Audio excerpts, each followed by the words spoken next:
Hello, everybody. Howdy. How's everybody doing today? Hope everybody's doing well. I'm doing kind of. I'm a little anxious right now, but that's because I've said this. I don't know how many times now. I'm anxious about severe weather. There's severe weather in the forecast. Yay. Okay. Yeah, and I just. So yeah, like it's a thing I have. I'm just anxious about severe weather, and like I said, it's in the forecast, so it's literally like. Yay, that's great. I can't wait to have to deal with that. But anyway, how's everybody else's day? I really hope everybody else's day has been well. I'm also a little nervous for this stream here. Not because of like not because like I don't think it's not because I don't think I can ramble for like 2 hours. I fucking know I can, right? I know I can, trust me. I've created so much stuff related to like creative writing, like in what I've been building, that legitimately I'd say I don't think I have really anything to necessarily worry about, like in terms of like rambling for 2 hours, because I know I can. It's more so like I don't know, I guess like I don't know if this like is gonna work. So this is just kind of like this is like a test run. This is like a test run for this type of stream, you could say. Um and if it doesn't work, we'll probably try some other way, of how to do it. So before I get into this, let me kind of just say how the stream's going to work. So, I have a screen set up for this stream where I'm going to essentially have like my word processor up and I'm going to be writing. Now, in this stream, we're not writing a story or anything. I'm essentially sitting down and explaining to you guys the multiverse, yes, multiverse, that I've been building. That is the entire purpose of this stream.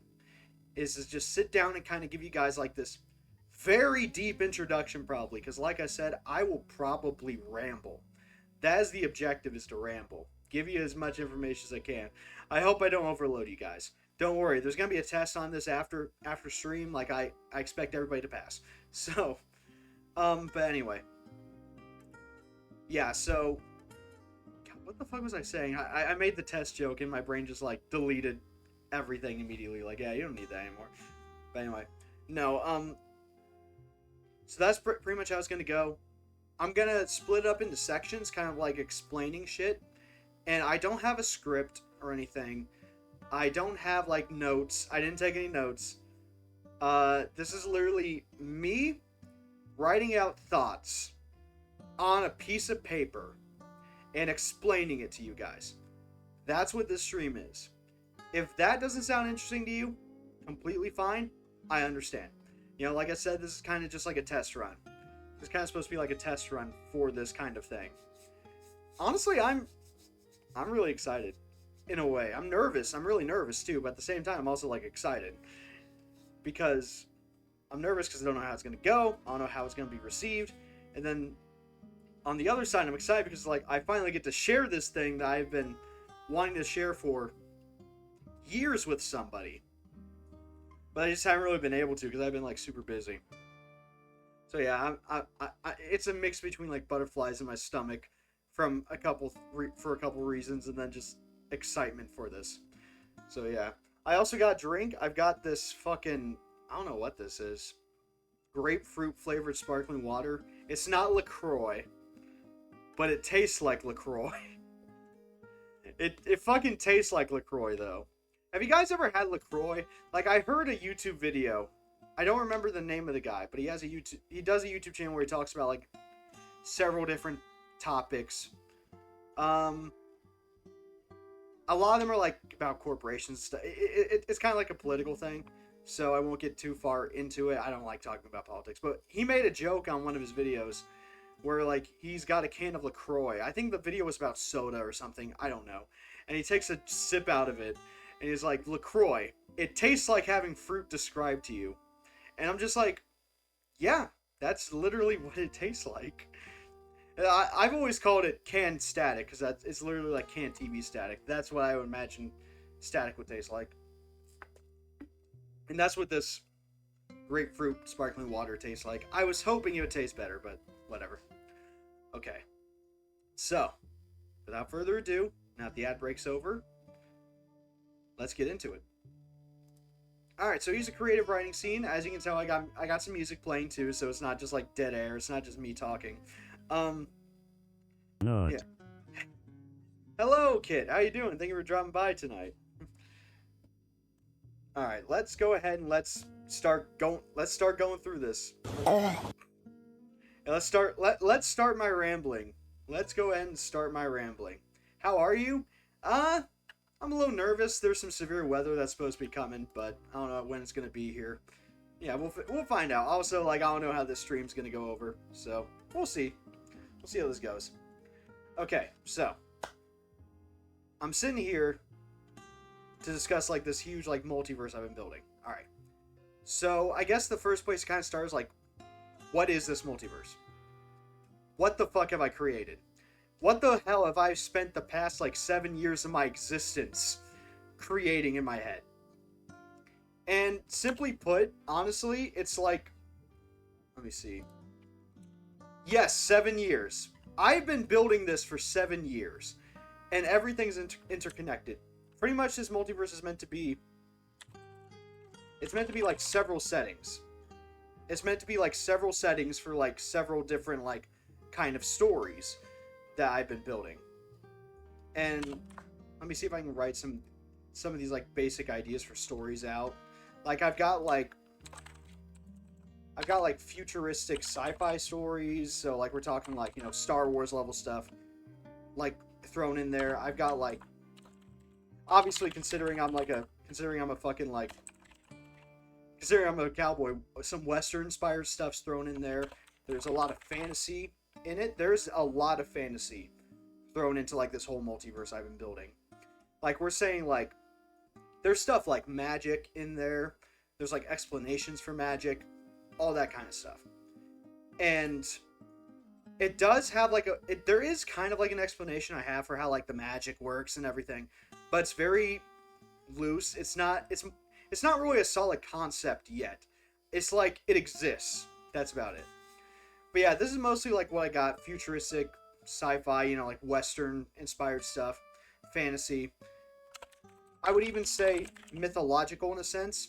Like, you know, when you read like old like stories from mythologies and stuff, I would say like you can throw that in there too. But that's basically what this multiverse is meant to be. Several different settings.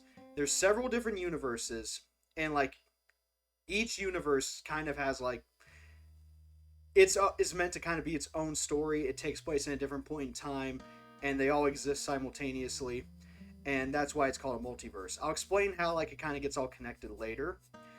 So I mean, I guess like we should move on to, since I've already answered like what it is. I just got like the basic idea. Comforting, I'm not currently an organ donor, but I'd be happy to give you my heart. Sheesh. Alright. Alright, so that's pretty much like literally what it is. That's what it is at its simplest. It's just it's several different settings. So there we go, we got through section 1. That was really easy. So section 2.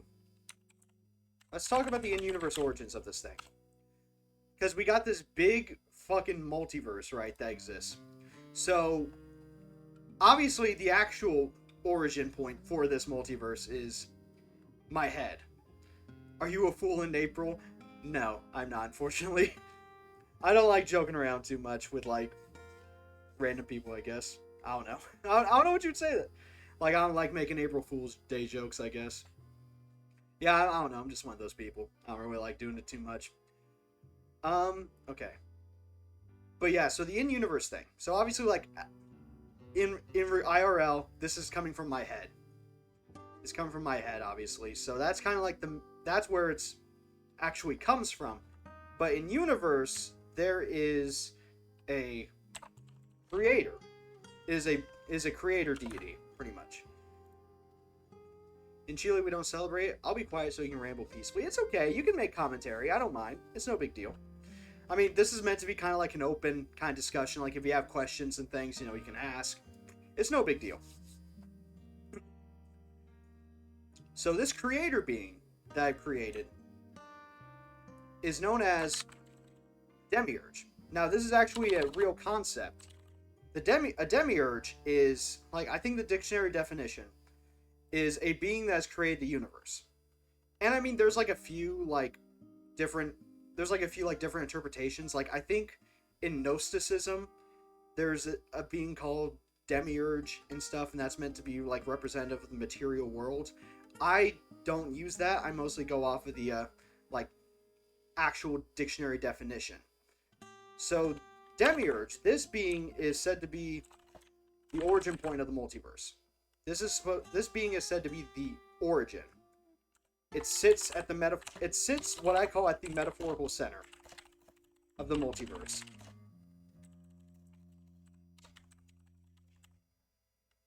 And what does the metaphorical center mean? I mean, it's a multiverse. It's infinite, so there really isn't a center point, but that's supposedly what it is. It doesn't have a form.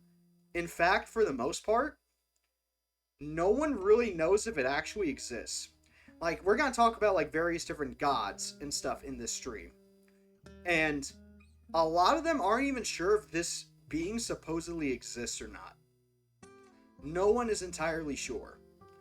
It's just, some people think it's just a thing that's just kind of there, and it just created everything. Some people think it's actually not the origin point, and like, the multiverse has always been there, and this is just some absolutely, like, unimaginable, like, thing that just sits in the multiverse. The only thing that people know is there's something that's sitting there. It's not necessarily physical. It's not necessarily spiritual. Excuse me. It's just sitting there. It's a thing. They think it created the multiverse. And in mythology, the demiurge created the multiverse. So, like, in the potentially, like, millions of different types of spiritualisms and stuff and religions in this, like, multiverse, the demiurge is usually the thing, like, that's created the universe, essentially. So the demiurge does have a first creation, or at least they think it's a first creation. It is said to be the first creation, and this thing doesn't necessarily have a name. It is more or less kind of like a concept, and most people just refer to it as alpha, like the top, like the primordial, like, first thing. No one's quite sure what this thing is as well. No one's really sure if it has, like, a spiritual meaning or anything. It's just there, and it's said to be the first creation. And there's several theories, and I know it sounds weird because I'm, like, literally the creator, right? So I should know what it is. But I intentionally don't really know what it is either. Like, it's just kind of a thing. But in a moment, we'll be talking about something called elder deities, which are basically, like, supposed to be, like, the embodiments of concepts. And people think the alpha is something that was created, like, to be kind of a concept. It's supposed to be one of these concepts. But the thing is, rather than actually being, like something we would think about on a daily basis, I guess, like, at least unless you're super existential, people think, like, the alpha is meant to be representative of, that is not spelled right, existence. The very idea of existing in, like, the multiverse. People think it is meant to be the embodiment of pure existence. That's kind of like just the theories. No one's sure what this thing is. Okay, so we've talked a little bit about like the origin point and everything. So let's go ahead and let's move on to the third section. See, we're flying right through this actually. We're doing pretty good. Which is the elder deities. So you can tell we're really getting to like the mythological like standpoint here, where we're talking about like the greater like religious implications of like the multiverse, because these gods, the elder deities up to like the alpha thing, do exist. It is known for sure that they exist. But as for like the creator, demiurge, no one's really sure if that thing exists or not. So the elder deities are meant to be the embodiment of concepts. They're pretty much physical deities that have been known about for a while, and they essentially embody... Excuse me, I keep burping because I have this sparkling water. Like, the physical manifestation of several different, like, ideas and, like, concepts. So let's go over a few of them. Life, obviously, that's a concept. Life is one of the creator deity, or the elder deities. Yeah, as you can tell, like, this is just pretty much what their name is. Life. They don't have any actual real names or anything. They're just called basically by what they represent. So there's life, death, obviously. And then there's light and darkness, because both of those need to exist. And one needs to exist for the other to exist. They're both concepts. Here's an interesting one. Matter and energy. Those are also elder deities. And of course, you also have stuff like nature and civilization. And of course, we can't be talking about the universe if we don't have space and time. And then there's a few that are a little more recent that have come around. Oh wait, actually there's one more ancient one. Chaos. So these are pretty much like kind of like the very ancient elder deities. Basically like the ones that came about like first. These are like the elderest of the elder, I guess you could say. So as you can see, there's like, how many did I write? There's like 11 here. There's like 11 of them here. Deadpool Witch, thank you for the follow. I appreciate it. So there's like 11 original ones. But from Civilization, there actually came like a few other concepts. A couple other concepts. You have my attention? That's good. I'm glad I do. Alright. So there's a couple more elder deities in this multiverse I've been building. And the first one that came out of I just said it actually, came out of Civilization, was technology. Technology is essentially one of the newer elder deities, because civilization beget technology. Unfortunately, technology represents the march of progress, obviously. And unfortunately, with the march of progress, civilizations tend to descend into one thing. And that is one of the more recent elder deities, and there's probably more. I haven't really made up many more yet. Misery. Misery is also one of the elder deities, representing like literally like suffering and stuff, which is sadly a concept that's pretty inherent in today's world, I guess. So these are basically like the elder deities that at least I have at the moment. Life, death, light, darkness, matter, energy, nature, civilization, space-time, chaos, technology, and misery. So there's like 13 deities right there that represent concepts. So we've been kind of going down the line. And the void, I kind of see the void as with chaos. Because pretty much like in the lore that I've been building, the void is where like chaos really comes from. At least like in universe, that's where like the creations of chaos tend to lie. Which, I mean, I guess you can say that's kind of like, I kind of took inspiration from Warhammer 40k there. Which, a little bit. But I mean, like, I've been trying to like kind of morph it into like my own kind of unique thing. So as you can tell, we've been kind of going down like a line of like different power, pretty much. So you have like you have like a creator at the top, then you have like whatever the first creation was, which is the alpha, And then you got these elder deities that are essentially fleshing out the different concepts that exist within the multiverse. So we got that out of the way. I think we can move on to section 4 now, which is outer deities. And yes, let me just actually, before I go on, let me actually explain what I call the divine hierarchy. I have no clue how to spell hierarchy. So yeah, see, like I spelled it wrong. Look at that. Yeah, there we go. That's how you spell hierarchy. So the divine hierarchy is what I call like kind of the gradual progression down. Like there's like the creator deity, and then below that you have like the first creation, right? The first created being, which is the alpha. Then below that you have the elder deities, which exists, you know, as the concepts. And then the elder deities have different creations that they have. And we'll be talking about that in a moment. And it just goes down progressively, pretty much. So you can see it as kind of a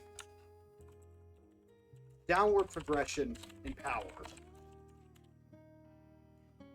So you tell me when they go low, you go lower.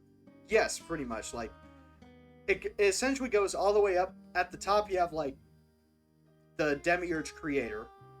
And then, all the way at the bottom, you've got mortals.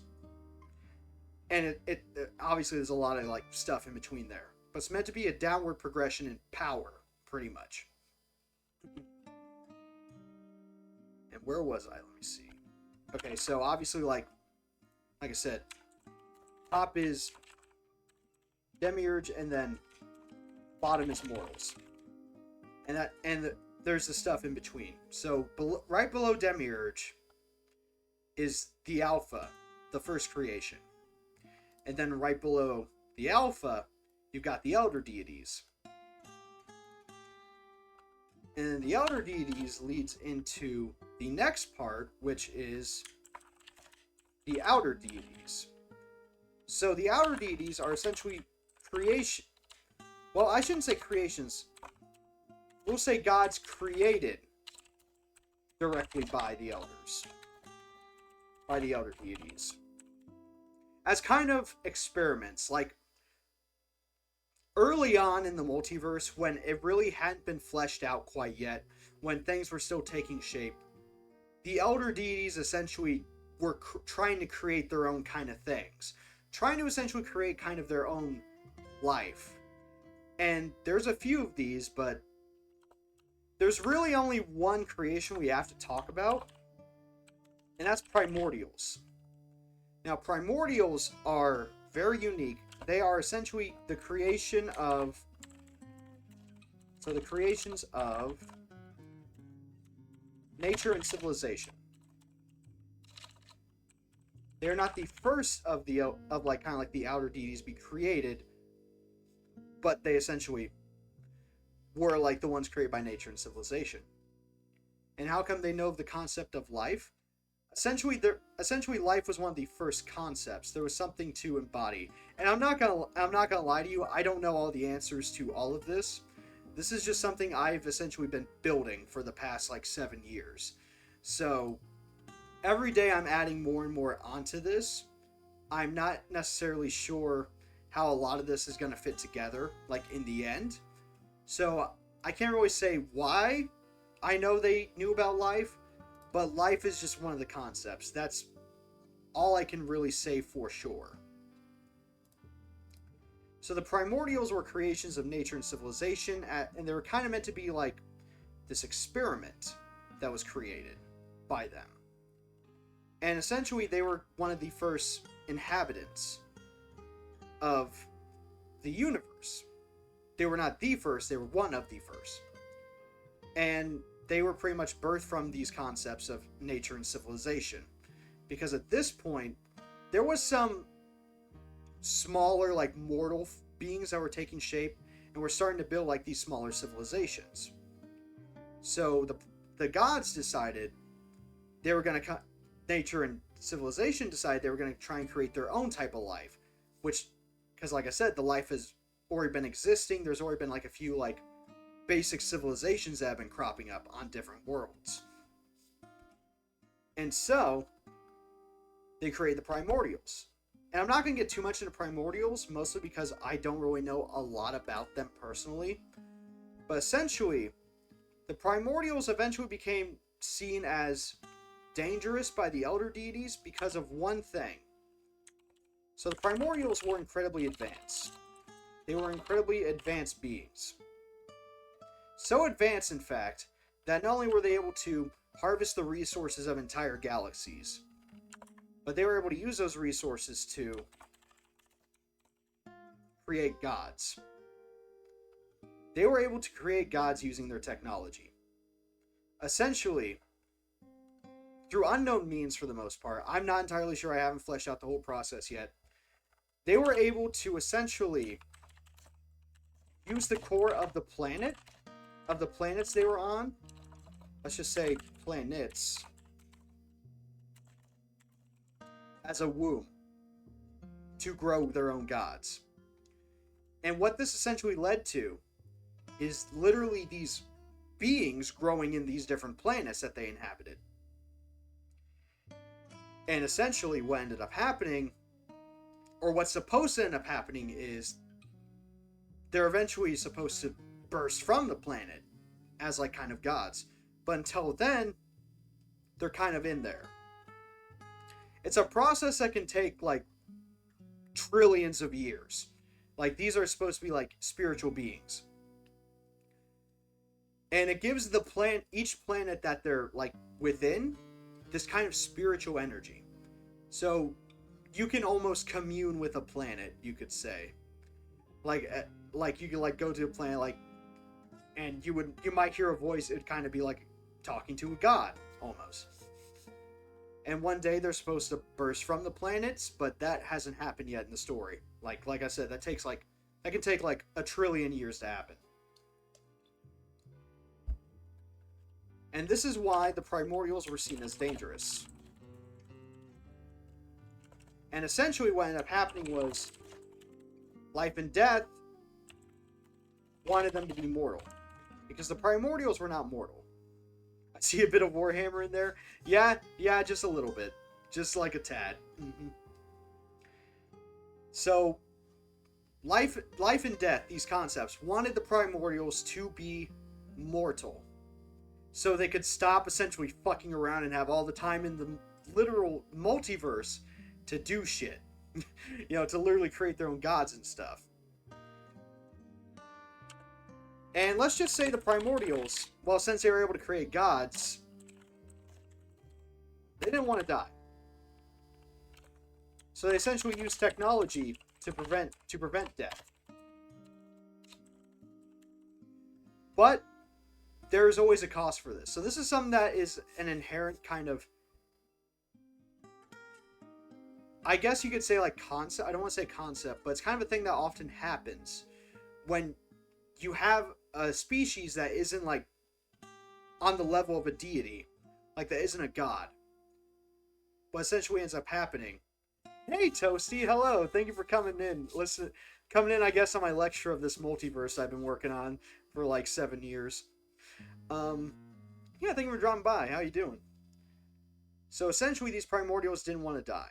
And like I said, they were able to create gods, literally, so they used their technology to prevent death. But like I said, that always comes at a cost. If you want to prevent death, or you want to prolong it, then you gotta lose something. And that's what we would kind of call humanity. Or like kind of like our conscious, or human conscious and stuff. And essentially they became abominations. Who basically just wander the planets that they inhabit and worship the god that exists beneath that planet, essentially. Glad you're feeling better, doing good, finished the gym. Yeah, it does sound like Florida, honestly. It does sound like Florida Deadpool.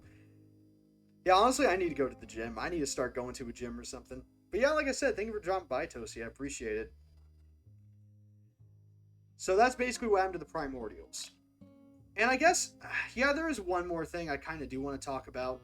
There's one more. There's one more class of, like, outer deities I want to talk about. Do you like to write? I used to write a lot. And I will. Yeah, I've said it on Twitter, so I can say it here. I'm not gonna say what. I'm not gonna say like titles or anything. But in like a there was a post going around a little while ago like, "Oh, shock your followers with a fact about you, right?" And I was like, "All right, I guess I'll finally like say it at least." Um Basically, I used to love writing a lot to the point where I actually got a couple books published. Yeah, I wrote a novel and a short story collection. And I'm not going to say the titles, obviously, because I don't want to dox myself. I don't want to dox myself, so I'm not going to say titles. I'm not going to say names or anything. Yeah, sorry, I know. But to be fair, what you're seeing here, excuse me, is kind of like the deep lore multiverse kind of thing. The stories take place in this multiverse. The only thing is, none of this is in it. Because when I wrote those books, I had no idea. I didn't really have a lot of this. So, like, this is stuff that I've created later. And I'm kind of based off what I've established in those stories. So, I think it's fine to talk about all this.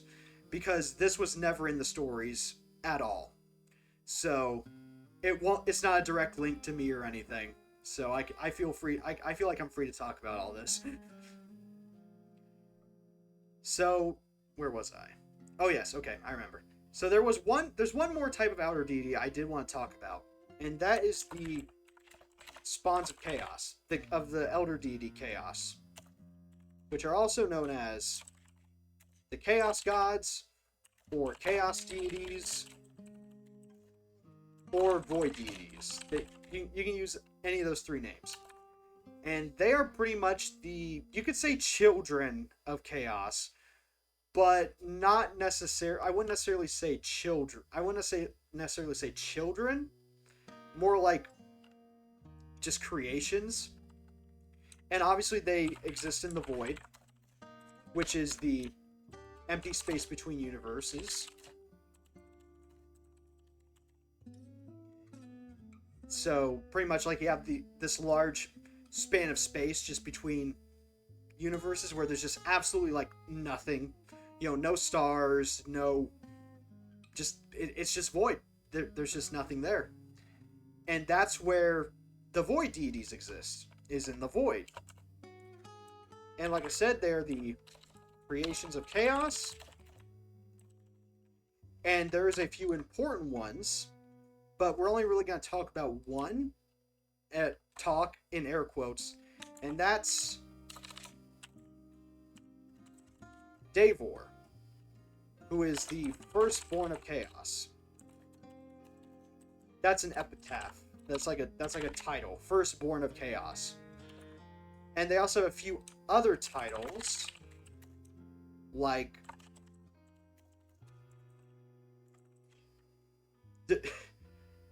trust me, this will probably make sense the more I talk about it. This is one of their titles, the Devourer of Atlantis. One epic title, not gonna lie. Yeah, honestly, it's just got a good ring. Davor, the firstborn of chaos. And yes, Devourer of Atlantis.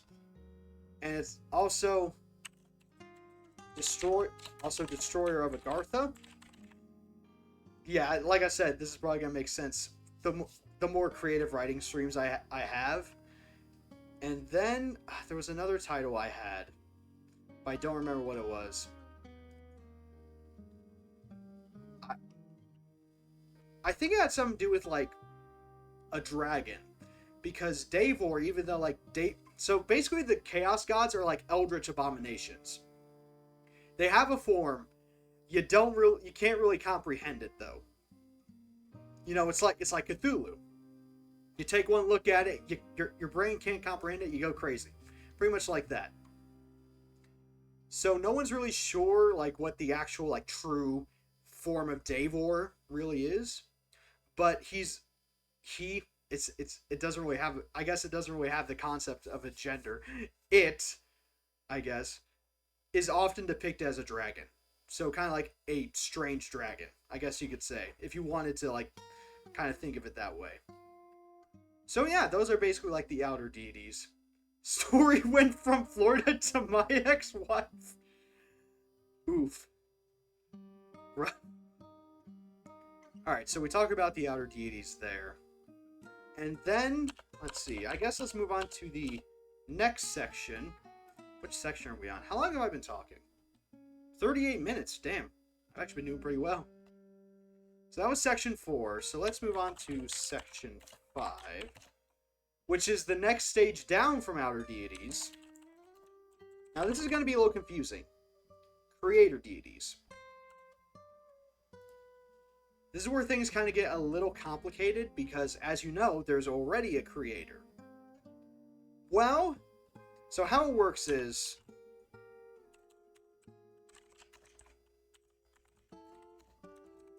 So Demiurge created the multiverse itself. Like the large expanse in space and time. The entire thing was created by Demiurge, supposedly. The thing is, though, individual universes were created by creator deities.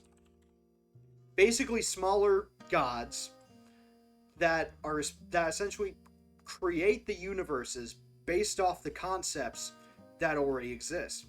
So based off these concepts, you know, life, death, light, darkness, matter, energy, nature, civilization, all that. They create universes based off of those ideas. And that's essentially what these creator deities do. They're in charge of creating individual universes. And they will typically create a cluster of universes. So, like, they'll just be like a cluster of universes. They'll make a whole bunch of universes at once, essentially. And this is how universes can share the same kind of traits. So, like, kind of like what I have, like the different universes I have that I've have kind of like individual stories and stuff for, all exist in kind of the same general area of the multiverse, you could say, and they were all created by one specific creator deity. So they all have similar traits. They're all very similar. They all have similar histories, stuff like that. That's kind of how it works, pretty much. This cluster of universes all ends up the same, pretty much, almost. There's a lot of differences here and there, depending on, like, what universe we're talking about. But essentially, they were all created by, like, the same creator deity. And that's pretty much all they do. They, like, create their universes, and that's about it. They don't, like, really, like, do anything to, like, watch over them. They don't really, like, try and, like, influence anything. They just create them, and they just step back and just let the whole thing happen, pretty much. So, their role is just create universes and nothing more. So that's a really easy section to get through. Because yes, there's more. Oh yes, there is so much more. I told you all, 7 fucking years. I've been working on this for 7 fucking years. So before I talk about the next level down on the divine hierarchy, let me talk about the ancient races. So the ancient races are essentially a group of beings. There's probably like millions of different species, or at least there used to be millions of different species. And they're pretty much, almost all of them are pretty much spacefaring. Almost all of them have like kind of come together in like kind of like a weird kind of, I don't want to say alliance, because a lot of them don't get along too well, but the gods of these ancient races, which is what we're going to talk about next, have all kind of come together in a council to kind of like help mediate like conflicts and stuff. They don't do a good job at it, but they try at least. So basically ancient races are just exactly what it sounds like. Ancient species. Ancient sentient spacefaring species, let's say that.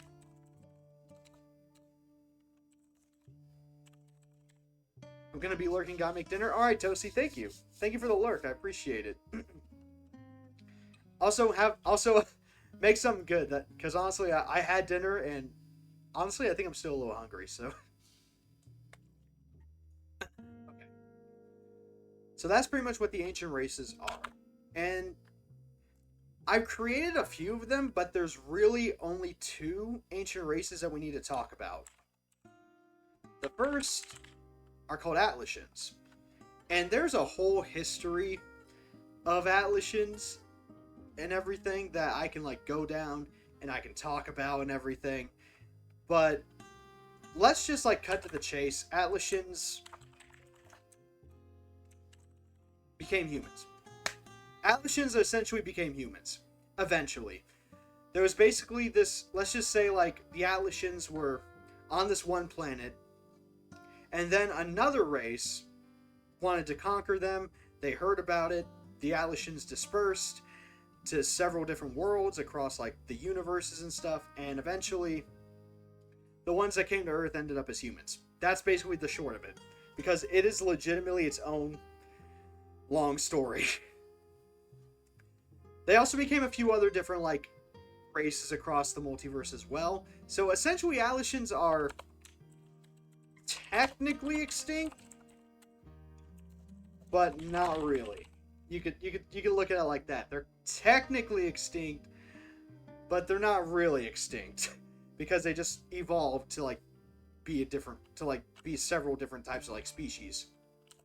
And then the other one we're going to talk about are the Polarians, which are a very warlike species. They're kind of human-like. But taller. Yaller, yeah. Taller and... how do I want to phrase this? Very... let's say I don't know. Very pale skin. Like, that's literally how it is. Just super pale skin. Like, I guess you could say almost ghostly in appearance. You could say that. But that's essentially what the Polarians are. They're very important to the story. They come in a lot later. So yeah, that's how that works. Well, I might have a whole stream where I end up talking about like the ancient races and stuff, but I just kind of want to go over them because that's going to lead into the next big part, which is their gods. And actually, I have to go to the bathroom real quick, so I'm going to go ahead and switch to the BRB screen. I will be right back. I just need to take a bathroom break.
Okay, I'm back.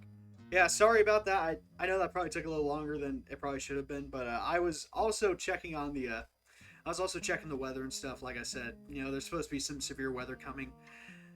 Thankfully, there's nothing yet, at least as far as I can tell, like on like radar and stuff. Yeah, I'm that type of guy that will like check radar like constantly because I've always got anxiety about the weather.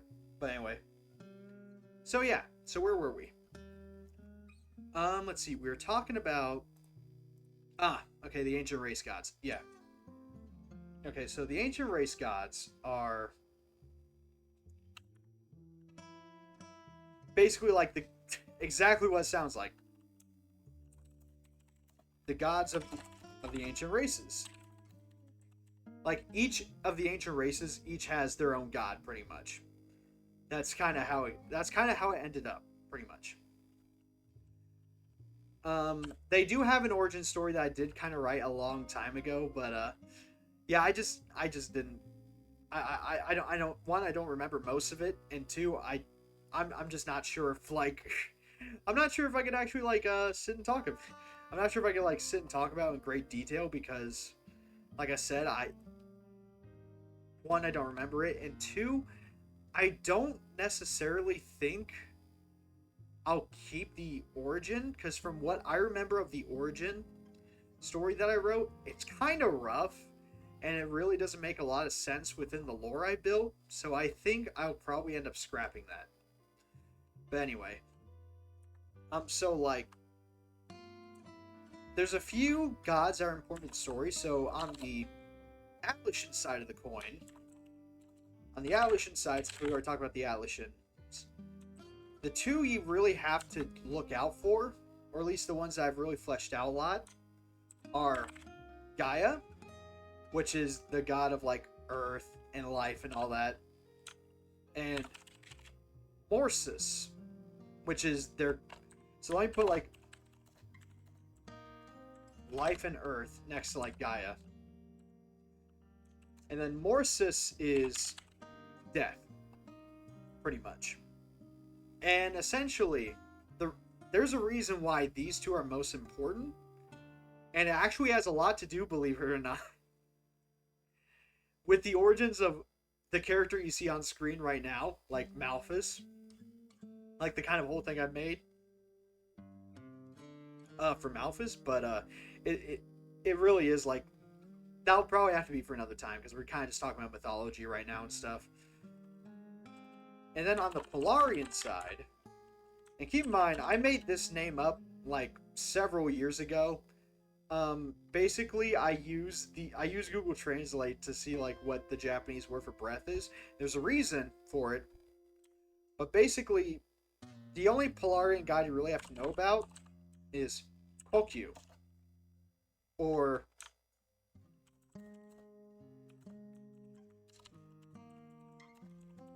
one of 3 Polarian war gods. Yes, the Polarians have 3 war gods, and Kokyu is just one of them, pretty much. So yeah, Kokyu is very important to the story, actually. I would say, like, in a sense, Kokyu's kind of like a overall antagonist for, like, the entire multiverse, you could say. But I don't want to talk about that too much here. So yeah, the ancient race gods are literally right below the creator deities and stuff. So then, let's move on to the next section. There's actually a very... This is actually where, like, a lot of interesting stuff comes in. So we got section 7. This is the deities right below the ancient race deities. In fact, these deities are the offspring of the ancient race deities, and this type of god is called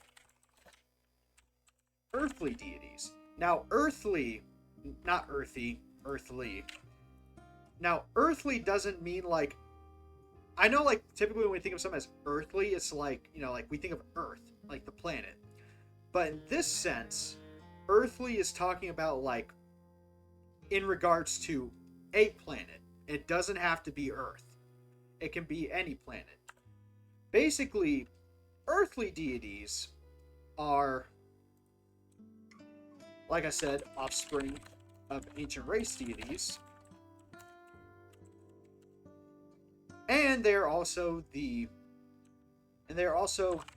gods of one or a few realms. And you might be asking, what is a realm? Oh, wait, I pressed the wrong button. Jeez. So a realm in this sense is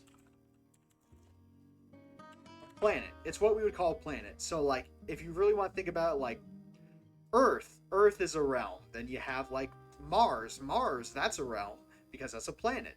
This is basically what they call the different planets. They call it's like an ancient way of saying planet, like in the universe, in lore in the universe. That's just how you would call. That's what you'd call a planet. It's just a realm.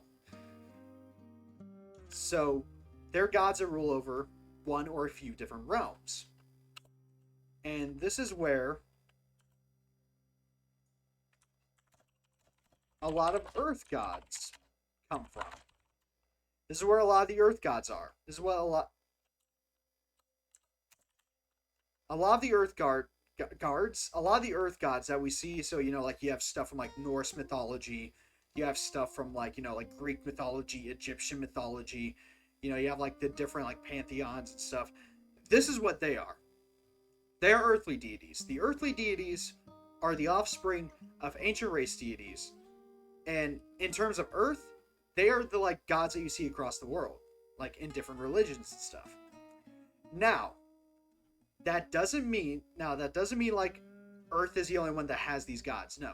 Remember what I said earlier, where the Atlassians spread out across the multiverse, right? You remember that? I said that. They spread out across like the different universes onto different worlds and became different races. This is where a lot of them ended up going. A lot of these earthly deities, these offspring of the ancient races, went off to be gods on these different planets to rule over like different religions on each of these different planets, pretty much. Because the Atlassians at this point had become like very decentralized. They'd become super, you know, like split. You could say like, let's see, what do you want to say? They've been split along several different lines. You know, they're creating like different cultures and all that. And so a lot of these gods go to these different worlds to essentially set themselves up as gods to essentially, I'm not going to say control the like different like Atlassian populations, but just kind of to be like, I don't want to even necessarily say guiding figures because I don't even think they even get to that. They barely cross that threshold probably. I guess the proper word would kind of just be like observers. Maybe even in some cases protectors, because you gotta remember, like I said, a race wanted to exterminate the Atlassians, and that's why they fled, and so it would make sense that they would need protecting, obviously. So yeah, that's pretty much like what the earthly deities are. And let's see. So let's move on to section 8. The next leg down. Because yes, we're still climbing down the divine hierarchy. We are still going down that ladder. We're still going down. This one's pretty self-explanatory. Demigods. This is pretty self-explanatory. They're pretty much offspring of earthly deities and either other earthly deities, because sometimes they can be not as powerful as like the other earthly deities. Like, you know, like the earthly deities are the children of the ancient race deities, and so that's kind of like seen as a step down, right?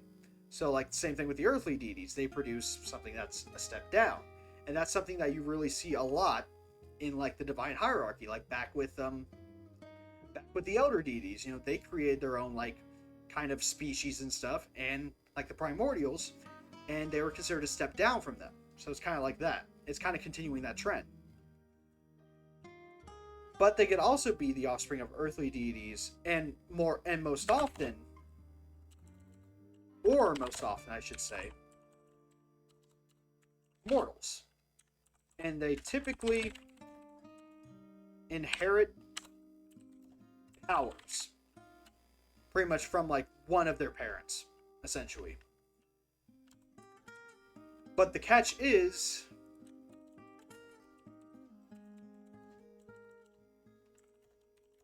that these powers can remain dormant for generations, pretty much, until they appear in one individual, and then they can go dormant again. It's kind of like that. They can like show up for a little bit in an individual, and then it can lay dormant again for a few generations.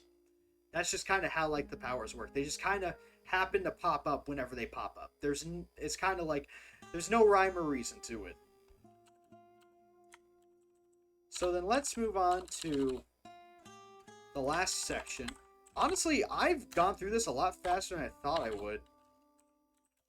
Section 9, Mortals. Honestly, I don't even think I really need to talk about that. It's pretty self-explanatory. That's like humans and stuff. Like, everyone knows what a mortal is, pretty much. So, there we go, guys. We literally just went from the top of the, We literally just went from, like, the top of, like, the divine hierarchy all the way down to the bottom. And it took 5 pages. It took us 5 pages to get all the way to the bottom. Honestly, that was mostly all I had planned. Like, I said I didn't really have, like, much of a plan going into it, right? But I kind of did. I kind of had an idea with what I was going to do with it, where I was going to go with this stream. And I didn't think it was only going to take an hour, honestly. I honestly thought it was going to take a little longer than that. Yeah, that's really surprising. It only took me an hour or two. Kind of, like, go over all the stuff I want to talk about. Now, let me just say one thing right now. This is definitely not the end. This is definitely not, like, the end of, like, what I've created. There is so much more that I've created. Like, just using, like, just within this multiverse, right? It's just... I kind of wanted to make it in an a more easily digestible form. So... I had only really planned to talk about the divine hierarchy and some of the gods and stuff today, because I didn't want to like overwhelm everybody, you know what I mean? Because I'm literally sitting here throwing information at you, right? That's all this stream pretty much is. And not even like super relevant information, it's just literally me like throwing lore that I've created at you. So I really kind of... Honestly, I didn't expect this stream to be as good as it was. I guess I underestimated my ability of being able to speak and, like, kind of really get my ideas across. So, yeah, there we go. This is literally actually all I had planned. Like, this is literally all I had planned for the most part. I didn't think it was gonna only take me an hour to get through. Man, that's actually... Honestly, it's not like... On one hand, I'm like, man, I'm a little disappointed. Like, I thought it was going to take a little longer than that. But on the other hand, it's like, man, you managed to only talk about that in the span of 1 hour. Like, holy shit. Honestly, you know what? I'm not even mad. That's pretty impressive. Honestly, that's pretty impressive. Can you see that? Yeah, you can see if I, like, change. Yeah, you can see if I change tabs. Okay. Well, let's see. Let's go ahead and let's go to the chat. Oh! Necros? Alright, you know what? Fuck yeah. Okay. Alright, looks like we're taking a shot, ladies and gentlemen. Alright, Necros, let me go get my liquor real quick. I'll be right back. Let's go get that good shit. Okay.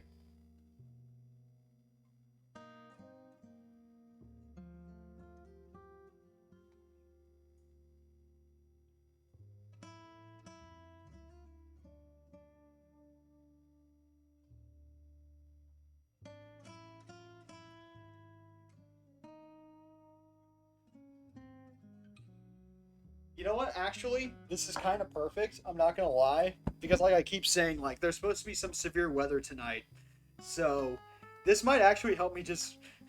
This might help me just actually like this might just knock me out and just like make me sleep through it or something. can't drink and drive, but you can drink and write, and some would say that the two go hand in hand. Yeah. Yeah. Sometimes they do. So I've got my Early Times Kentucky whiskey, which is cheapo whiskey. I drank all my good whiskey. So I don't have that anymore. I think it's probably, it's a little more than a shot. I always pour a little more than a shot. But yeah, okay. So I got my whiskey. I also don't own a shot glass, so it's literally just like in a little tiny cup. All right, well, down the hatch, I guess.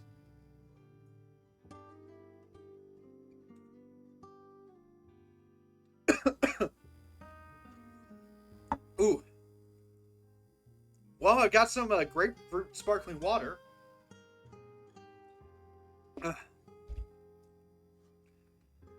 Whew. Yeah, that's got like it's not a good taste to it, but it's got a good kick to it, I guess. Cheapo whiskey's still whiskey. If you get some citrus to mix with it, makes it better. I was gonna say, I don't got any citrus, but I got like this grapefruit sparkling water I've been drinking. Did I even finish all that was in that glass? No, there's still like a little bit left. I'll save that I'll save that for a minute. Whew. Man. But yeah, honestly, like, I think I've kind of run out of stuff to talk about because for the most part, I was just wanting to talk about all this stuff tonight. So, because I didn't really want to overwhelm anybody, but I mean, I can probably like find another thing to talk about. If we ain't going to make it taste good, we can at least make it strong, give you at least one reason to drink our stuff. Yeah, pretty much. That's literally how it goes. But yeah, honestly, this is mostly everything that I wanted to talk about. Just kind of like all the gods that I've created and stuff, all the different like embodiments of concepts and all that. So yeah, like I said, we literally went from like the top of like the divine hierarchy I created all the way down to the bottom. I see humans are bottoms. Yeah, you could say that. I mean, they're all the way down at the bottom, you know. I mean, look. When it comes to, like, actual gods, right? I mean, let's be real. I think everybody would be a bottom in that case. Oh, man.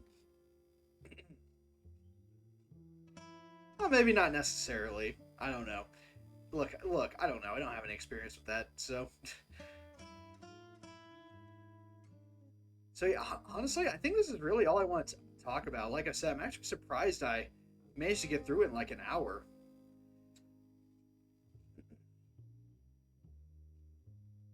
Yeah, I guess I'll like go like, since it's mostly just bullet points, I guess what I'll do real quick is we can just like go all the way down like slowly, so that way like whoever's like joining us now can like kind of like read it, see what we got going on, kind of get a basic idea what we were talking about.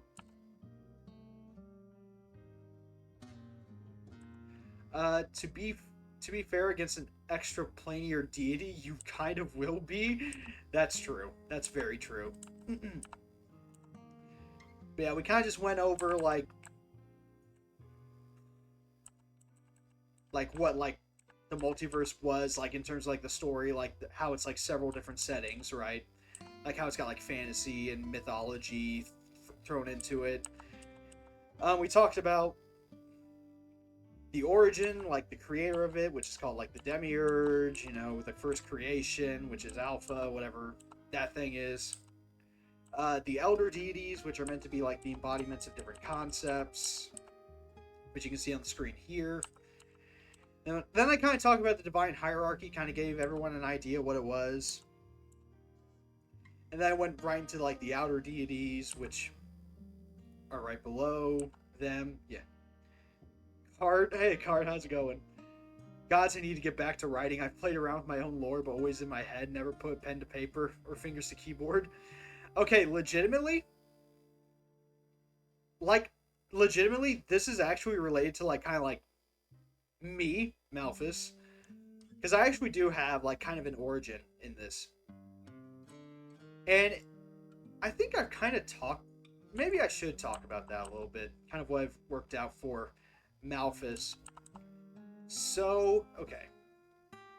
fuck it, let's go in, let's do it. So this is gonna be like an add-on, a little add-on section, section 10. All right. I've never really heard your backstory. Honestly, I don't think I've really talked a lot about it. So I've kind of like given like some information about, but not really too much. So this is kind of the lore, and also keep in mind. All right, I want everybody to keep this in mind too.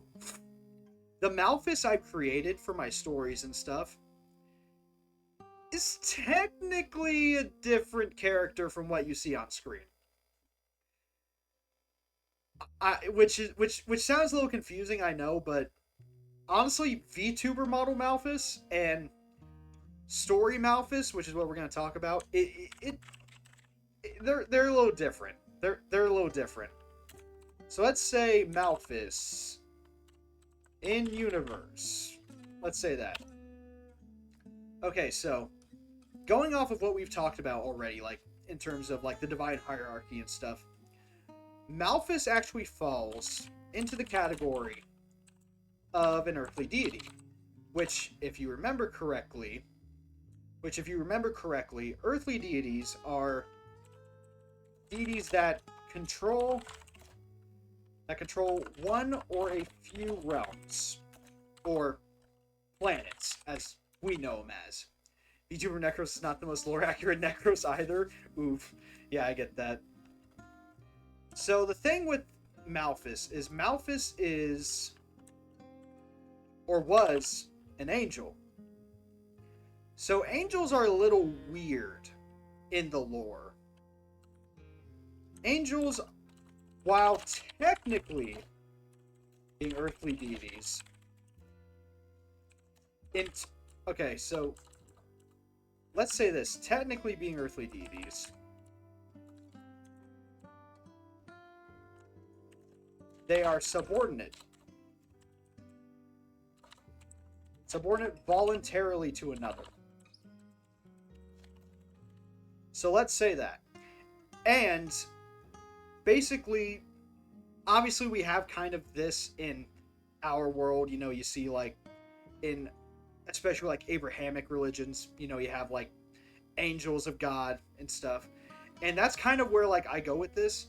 But in universe, there's actually a few gods that actually would have like what we would call angels, or that are actually called angels. There's a few. So if you really want to think about it like that, angels are technically earthly deities as well, so they're technically on the same level in the divine hierarchy as these different gods. They are voluntarily subordinate to one. So Malphas was one of these angels, obviously.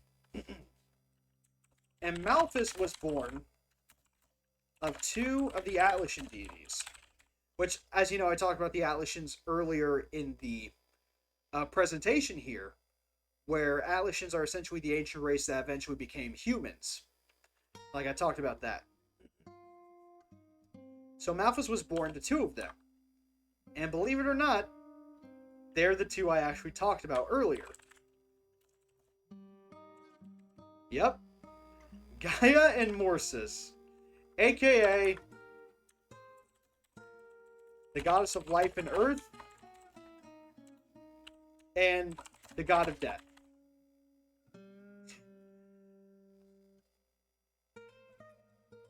And Malphas isn't the only one that was born to these two. There are several other angels that were also born to these two as well. In fact, I would say probably most of the angels are probably born to these two as well. So that's kind of where Malphas was born. So basically, what I talked about earlier was the Atlassians had their own gods, and eventually, because there was a race that wanted to exterminate them, they had to abandon their planet, and they essentially had to spread out across the entire, like, several different worlds in the universe. And as I said, some of these Atlassians ended up on Earth. And these Atlassians eventually became humans. And I should say, Atlassians they look exactly just like humans anyway. That's what they look like in lore. They pretty much just look like humans. That's pretty much what they are. And as I mentioned before as well, a lot of the gods of these ancient races saw these, noticed that these guys like left. They knew, obviously, they're their gods, they have to know that there's just a mass exodus from the planet that they were on. And because of that, a lot of the ancient race deities started sending their own children to essentially be gods to these people.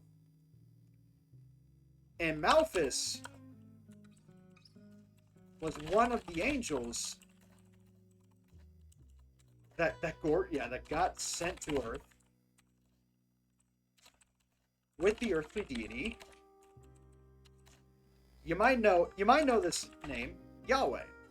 Or that's kind of like the technical name for like the God that you see in like the Old Testament. That I think that's, I don't remember the proper term for it, so I don't want to like be too wrong with it, but I believe most people say it's Yahweh. Like that's the name. So Malphas is one of the angels that got sent to Earth with the earthly deity Yahweh. So Malphas was voluntarily subordinate to Yahweh, was pretty much like meant to be a servant of Yahweh, and the people that eventually would essentially worship Yahweh. It's kind of funny when you know how Yahweh came to be. Yeah, I mean, in IRL stuff, that is. Yeah, I mean, honestly, like, I do actually find a lot of that stuff kind of interesting, like, researching stuff like that. I've done quite a bit of research into it. I think that's what's influenced a lot of, like, my writing, too, is, like, just seeing a lot of that stuff. So eventually people would, people start worshiping Yahweh, Malphas was one of those angels, yeah. So, in the lore, Yahweh ruled, obviously Yahweh ruled, not Earth, I shouldn't say Earth, ruled pretty much ruled his followers, you could say. The people that chose to, like, follow him. Because that's how this works. And I should also mention this, like, kind of in the lore for the universe I built. It is not the gods themselves that create the religions. Like, pretty much, the gods themselves didn't create the religions. It was actually the people that kind of built the religions around the gods that they found.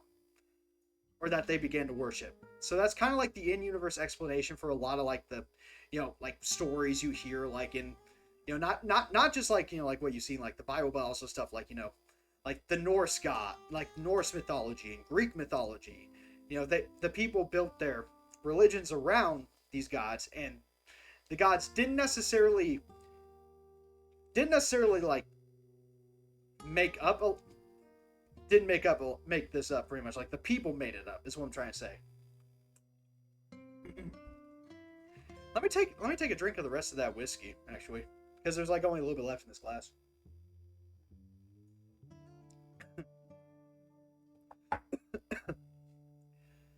The gods were standing there like, what the fuck are you guys doing? Sipping on a fountain soda from 7-Eleven while people formed a religion around them. Yeah, I mean, honestly, you could say that. And I mean, that was kind of the goal, was for, like, the gods to have, like, a religion formed around them. But at the same time, they didn't really have, like, much of a say in what the religion turned out to be. So, yeah, it just kind of became a thing. So, as you know, Malphas is a fallen angel. So unfortunately we have to talk about, or maybe fortunately, Lucifer's rebellion. So Lucifer, in lore, Lucifer is another fallen angel.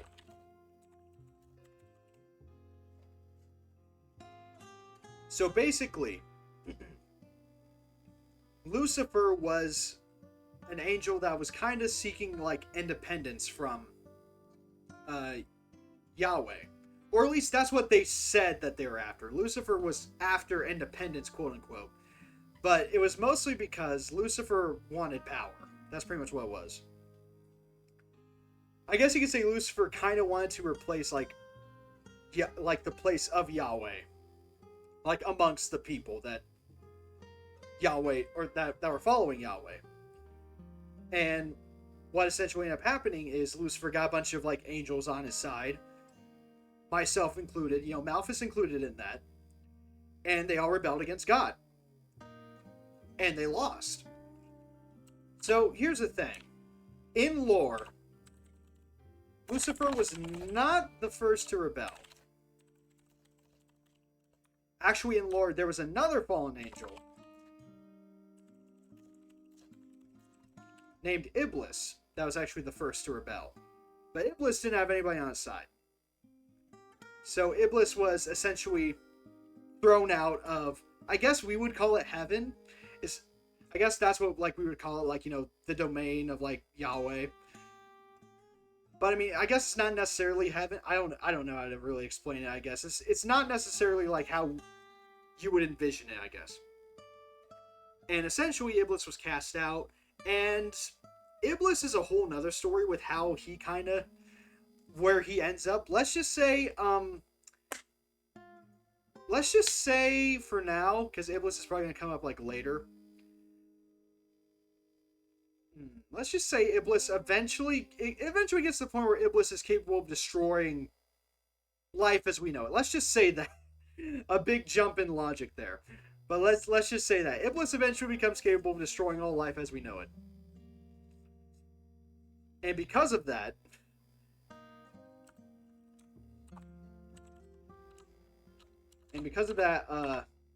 let's see, where do I want to put this? How do I want to put it? Like this, maybe? So Yahweh wasn't gonna take the risk again. And essentially threw Lucifer and his rebels into a different realm. Into a different realm between dimensions. Oh, that's not how you spell dimensions. I still think I got that wrong. I still got that wrong. So basically, I talked about the void a little bit earlier, right? So when it comes to the void, which is the empty space between universes, there's some areas that exist between the dimensions, which kind of act as pockets, you could say. They're like kind of stable areas where things can exist. And in this pocket, there was a realm, or like, you know, a planet, essentially, because that's what realms are. And that's where the fallen angels ended up. Now, if you kind of know your lore, you kind of know what that realm was. But that realm eventually became hell. That was the realm that eventually became hell. But hell already had inhabitants. It was already inhabited by what we would call demons. Yeah, and basically in my universe, the fallen angels and the demons are technically separate beings. They're technically separate beings that exist. Basically, the demons already inhabited hell, and then the fallen angels came to hell. And eventually, Lucifer came in and decided he was going to be king of hell. So basically, kind of the layout of hell at the time was there was all these different like demon lords and stuff. And essentially they were all fighting for control of like different resources and stuff. Because I do have like a whole origin story for hell and the demons and how they got there. I'm not going to get into it tonight, but let's just say hell was originally a lush planet. And there was a catastrophe. And it became hellish. And so they're essentially the demons were fighting over like resources and stuff that they could find. And this is kind of how, this is where like Lucifer and the fallen angels ended up, was in this hell that was torn apart by like different like warlords and war and stuff. And there's no like sinners here yet or anything. This is literally just demons there. And essentially Lucifer decided he was going to take control of this, you know. And some of the fallen angels didn't want to help. Malphas was one of the ones that decided to help. So over time, Lucifer kind of began like taking on like the different demon lords and stuff. And eventually, Lucifer came toe to toe with kind of who was at the time the king of hell. And this king of hell was actually Satan. Yes, I know this. Okay, so this is kind of confusing, but Lucifer and Satan are actually technically two different beings, which is really weird and was honestly kind of was like, what? Like when I first heard that, because like I think I was like in a time where I was like, I want to research some stuff, and I heard that, I was like, what? Two different beings? So in kind of like the lore I built, Satan is was the original king of hell, and Lucifer went to challenge him, and Lucifer won, essentially. Lucifer did not kill Satan. Satan pretty much just became like kind of Lucifer's right-hand man in like the ruling of hell. And Malphas was kind of like one of the important figures too, pretty much. So that's kind of like how Malphas and the fallen angels ended up in hell, and how Lucifer ended up taking over hell and stuff. So here's the thing. There was a few fallen angels that kind of disagree with Lucifer doing this. Basically, Malphas kind of saw Lucifer as kind of doing what Lucifer accused, like, Yahweh of doing, pretty much. Lucifer was saying, like, Yahweh was just trying to get more power over, his followers and stuff to a unreasonable degree. And essentially what ended up happening is the rebellion, of course, because Lucifer fueled everybody to believe that. And then here's Lucifer literally doing the exact same thing, even though all Lucifer wanted was power. So Malphas didn't like this. And there's a few other fallen angels that didn't like this. And so like Azazel was one of the fallen angels that didn't actually agree either. So let's just say Lucifer and Malphas fought. Eventually got to the point where they fought. And Malphas gets his ass kicked. Malphas is like on the verge of dying. Yes, because even like earthly deities can die, like in the lore. They can't die from natural causes. They have to be killed by like something or someone, pretty much. And what essentially ended up happening was Malphas escaped from being killed, essentially. And there is actually like a very specific lore thing as to what he managed to do to get out. But it would actually take a lot more time to explain. And it's probably like beyond kind of like the purviews of like what I'm talking about here. But let's just say Malphas manages to find a portal, an ancient portal, which was beneath the citadel where like Satan and now Lucifer ruled. And this is how a bunch of fallen angels actually ended up getting out of hell, was through this portal. And essentially, Malphas ended up like taking this portal and going out to the multiverse.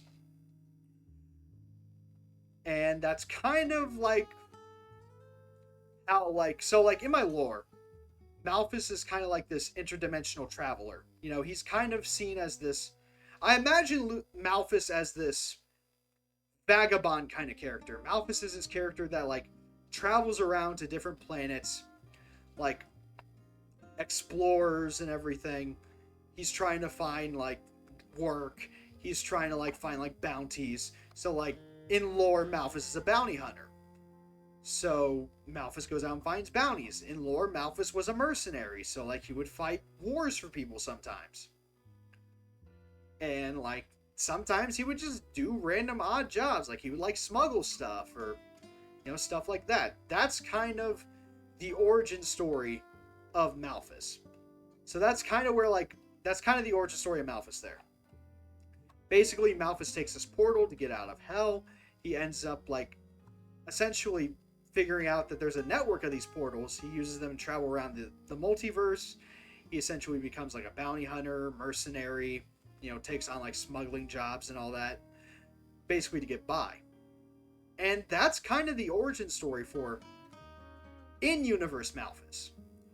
So like me, VTuber Malphas. VTuber Malphas, essentially, he gets out of hell. He finds like a hub, like where all these portals lead. He essentially travels around for like the universe, doing like the mercenary thing and everything. And eventually, like, in lore for, like, VTuber Malphas, Malphas makes a ton of enemies. And what ends up happening is Malphas goes back to Earth for safety, and Malphas becomes a VTuber. That's kind of that's VTuber lore Malphas. Ooh, thank you for the hydrate. Yeah, my mouth is getting dry. In the posture check. Ooh. But yeah, in universe, like, lore Malphas goes off on his own thing for a little while until he needs to find Azazel. And don't get me started on, like, the whole plot involving Malphas and, like, his wife, because in the universe I built, Malphas had a wife, and that's a whole story. And that's a whole story. Whew. So yeah, there we go. That's a very long-winded explanation for Malphas. That's kind of like what I've created over the years. I forgot to write a lot of that other stuff down. I got a little too caught up, like, talking. So yeah, there you go. I think that's about all I really wanted to talk about. Yeah, like I said, I've literally been building this entire multiverse for like 7 years at this point. I've been told, like, I should, like, create, like, a D&D game or something. And honestly, I would love to run a D&D game with all this mythology and stuff. It would probably just be really hard to kind of get it all to kind of fit together. And I mean, to be fair, I don't need to have all of this mentioned in one story, you know what I mean? Like, this can be, like, multiple different stories. Or, like, these could all be, like, optional things that, like, players would find. But honestly, I would really like to create, like a D&D campaign based off of this. Like, honestly, I think it'd be pretty good. Ooh. I've been talking for an hour and a half. Yeah, I think I'm gonna go ahead and just end it here. I know I was gonna try and go for 2 hours, but I think this is pretty good. I think this is a pretty good place to stop right here. Is talking about kind of like my origins and stuff. So there you go. I love to see some sort of game out of this. Honestly, I would love to see some sort of, like, anything, like a story or a game or anything with this, like, amount of, like, fucking detail that I've put into this. The issue is, though, you can't put all of this into like one game or anything. Like, honestly, I think I've reached the point where this universe has kind of outgrown me, and at this point, I think I would need multiple writers to get, like, everything to work here, like, in, like, several different stories. But yeah, this is all this is only part of what I've been building too. There's so much more than this. There's literally so much more to this. There's different individual characters and different individual universes I fleshed out. Like, this is just kind of like the greater, like, explanation of the mythology. It went on for, like, 5 pages, and then, like, the Malphas thing went on for, like, a page and for, like, an entire page. So yeah, this is what I've been building. This is what I've been building ever since before I was a VTuber. Whew. Yeah, it's a lot. Honestly, oftentimes, like, this is the result of me being bored at work. Let me go to my chatting screen, because I think I'm about done. Let me say my work there. Say, I think I am about done with writing and talking about, like, the universe and stuff today. Oof, yeah. So, who all is online? Wasn't Nurgle supposed to do a debut today? Oh yeah, they are. They are doing their... Why do I not follow them? What the heck? Yeah, we're gonna go raid Nurgle. Yeah, we're gonna go raid Nurgle. I'm surprised I don't follow them. Oof. I'm gonna have to follow Nurgle real quick.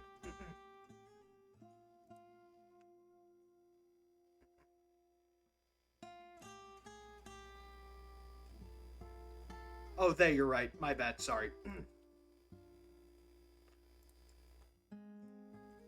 Alright, let's go ahead and let's go raid Nurgle. Alright. Thank you everybody so much for tuning in tonight. I really appreciate it. I guess this actually worked pretty well. Like, honestly, all things considered. Oh, you don't know what... let me see. Yeah, let's see real quick. Did I say that?